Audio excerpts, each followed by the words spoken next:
Well, good morning, everyone. Thought I'd just send round another video. One of the reasons for that is because, well, the reason for that is because there's a particular passage of the Bible in my mind that I was thinking about last night, but it was a bit late to go and make a video and upload it last night, just before we were heading to bed. So I thought I'd do it this morning, and the passage is Psalm 139. Psalm 139. This is a much loved psalm by many Christians and many people down the centuries because of what it teaches about God's presence and God being omnipresent and omniscient. He's all knowing, and you just read through these words here, and it's a real comfort to us, and I think maybe a comfort to many of us in this unusual and strange time in our country and in our world's history. Psalm 139 says, "O Lord, you have searched me and known me. You know when I sit down and when I rise up. You discern my thoughts from afar. You search out my path and my lying down, and are acquainted with all of my ways. Even before a word is on my tongue, behold, O Lord, you know it altogether. You hem me in behind and before, and lay your hand upon me. Such knowledge is too wonderful for me. It is high, I cannot attain it. Where shall I go from your spirit, or where shall I flee from your presence? If I ascend to heaven, you are there. If I make my bed in Sheol, you are there. If I take the wings of the morning and dwell in the uttermost parts of the sea, even there your hand shall lead me, and your right hand shall hold me. If I say, surely the darkness shall cover me, and the light about me be night.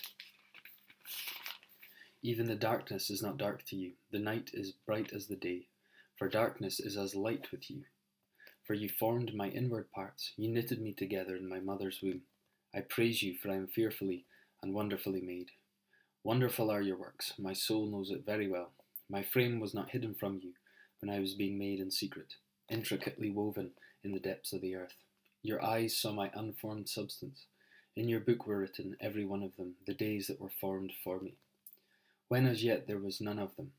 How precious to me are your thoughts, O God! How vast is the sum of them! If I would count them, they are more than the sand. I awake and I am still with you. Oh, that you would slay the wicked, O God. O men of blood, depart from me. They speak against you with malicious intent. Your enemies take your name in vain. Do I not hate those who hate you, O Lord? And do I not loathe those who rise up against you? I hate them with complete hatred.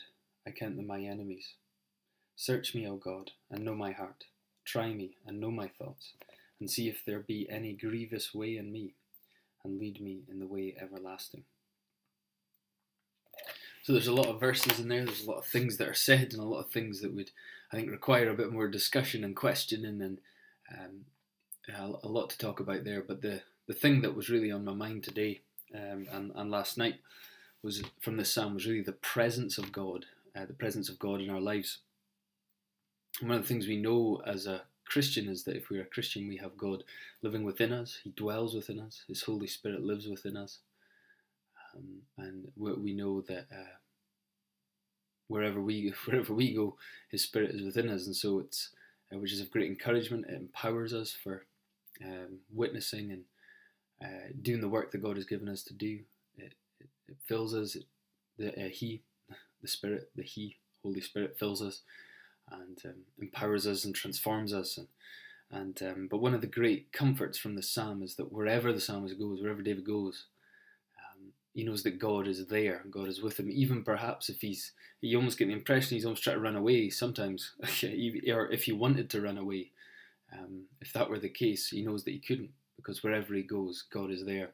And I was just thinking about this time where some of us are on our own, and we're all kind of isolated to our own households.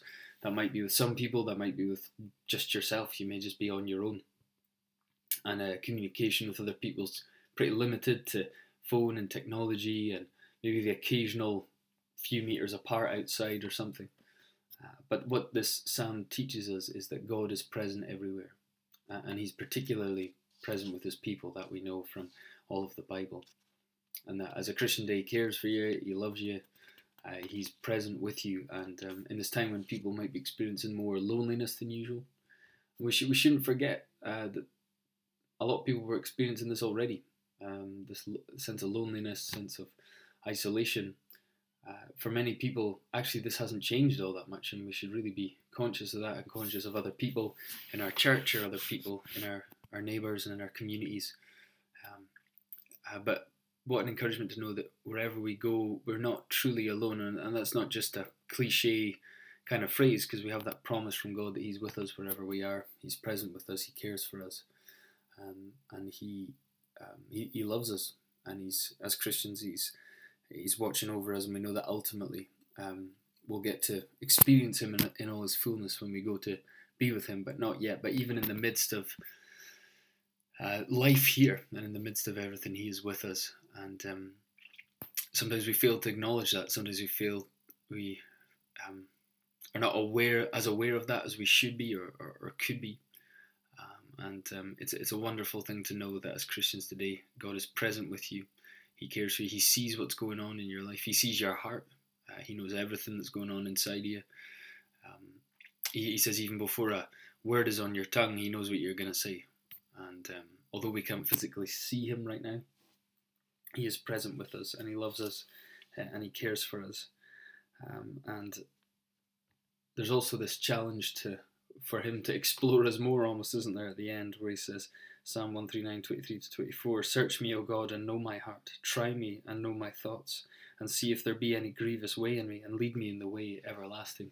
It just shows how intricately and how deeply God knows us, in that He can search us, and that He can know our hearts by His Spirit, and because the Spirit lives within us, to convict us and speak to us. And so, but just that, the fact that He can, He encourages him to come and know Him, demonstrates how much the Spirit, how deeply God knows us. He knows it. He knows you. He loves you. He cares for you.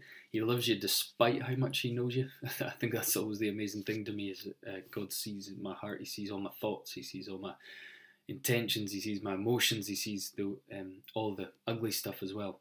And yet He still loves me and cares for me to this kind of level, because He is so gracious and so merciful and so good.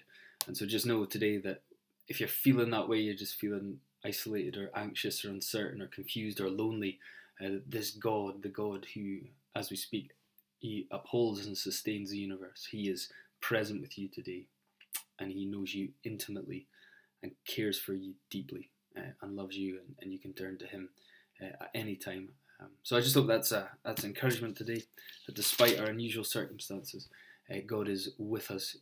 He is with you where you are. He's not limited by the walls. He's not limited by households. He doesn't need to social distance or any of that stuff. He is present with you where you are just now, and He loves you and cares for you as a Christian, as one of His sons and daughters. So I just hope that's helpful to you today.